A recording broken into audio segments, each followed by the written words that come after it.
Как выиграть битву за урожай, какие методы использовать, чтобы фермерское хозяйство процветало, как повысить финансовую грамотность. Второй поток образовательного проекта «Школа фермера» в Ингушетии завершен. Порядка 30 слушателей прошли обучение на базе ИНГУ.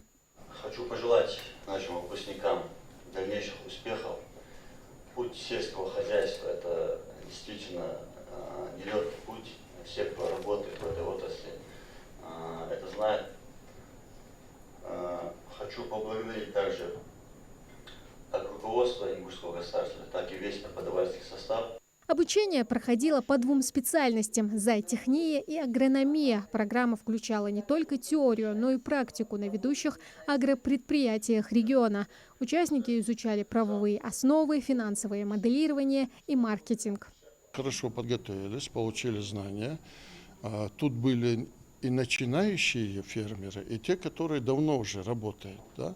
Те, которые начинают, у них была юридическая, экономическая подготовка, как открыть хозяйство, какие налоговые системы надо ввести, как платить налоги, прибыли, определить. Вот эти все, ко всему этому мы их читали им лекции. Амир Белакеев – юрист по специальности, но идею открыть свое фермерское хозяйство лелеял давно. Теперь он на шаг ближе в реализации успешного дела. Очень интересный, очень познавательный. Благодаря этому проекту я получил основу сельского хозяйства. В отношении юриспруденции я сам практикующий юрист. В отношении юриспруденции у меня какие-то знания были теоретические, а теперь уже появились практические знания в отношении сельского хозяйства. Хотелось бы поблагодарить организатору школы фермеров. Школа фермера помогает начинающим предпринимателям за короткий срок получить навыки для успешного старта.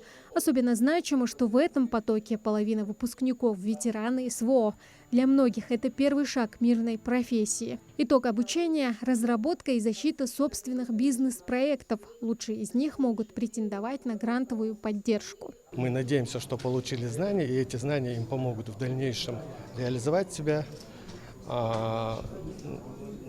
Кто начинает свое дело, это ему поможет при открытии. Мы также научили их делать бизнес-планы, как вести свое хозяйство. А те, кто уже состоялся, у кого есть какие-то личные подсобные хозяйства, КФХ и так далее, они могут расширить. То есть мы надеемся, что эти навыки им помогут. Каждому участнику вручают дипломы государственного образца о повышении квалификации в зависимости от выбранного ими направления. Диплом вручается Костоеву Ахмеду Мусаевичу.